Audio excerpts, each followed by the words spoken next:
Today we're going deep into the desert to build a brand new base, right in the middle of one of the most resource-rich areas in the game. If this works, we'll have a perfect spot to farm materials and expand much faster. But first, we actually need to survive the desert and find the right location. Before heading out, we need to prepare properly. First, we pack all the important materials and building supplies that we'll need for the base. The last thing we want is to reach the desert and realize we forgot something important. Once everything is ready, it's time to start the journey.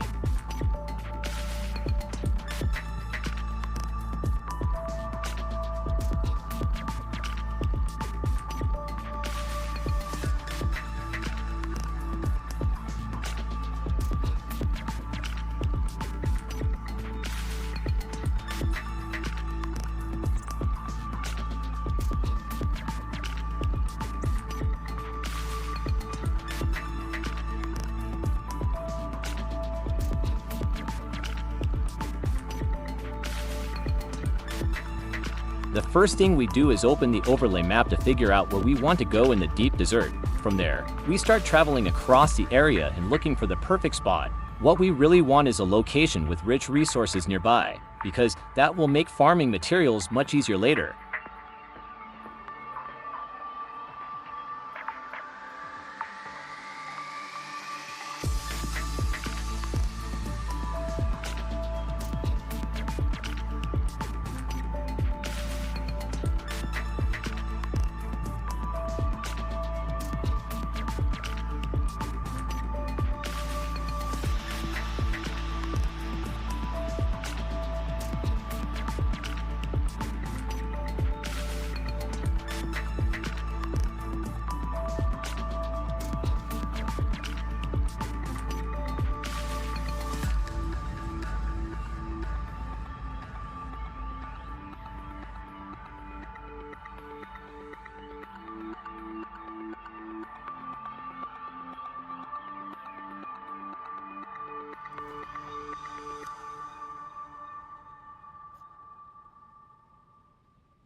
Alright, this looks like a really good location, so now it's time to start building our base. The first thing we need to do is choose the exact spot where the base will go. I want it to be close enough to the resources so we can farm easily, but also in a place where we have enough open space to build. Once the spot is chosen, we start placing the first foundations. This is always the most important part because the whole base will be built around it. Personally, I like building bases where I can keep everything organized in one place. Vehicles, equipment, storage, and all the materials we collect. That's why I usually make my base a little bigger instead of keeping it really small. Having extra space makes things much easier later when you start adding more structures or storing more resources. So we start expanding the base step by step. First, we build the main structure where most of the storage and equipment will go. Then we add more foundations and walls to give the base a bit more room. Slowly the base starts to take shape, turning this empty spot in the desert into something much more useful. We also make sure there is enough space to move around easily and access everything without problems. After placing the main parts of the base, we add the finishing touches and make sure everything is properly set up. Now we finally have a solid base here in the deep desert. And with this setup, we're ready to start collecting a lot of resources.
resource farming begins, know that the base is built. The real reason we came here begins. It's finally time to start collecting resources. With a good base and rich materials all around us, farming becomes much faster and much more efficient, and this base should help us progress a lot further in the game.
That's going to be it for this episode. If you enjoyed the video, make sure to like and subscribe for more adventures, and I'll see you in the next one.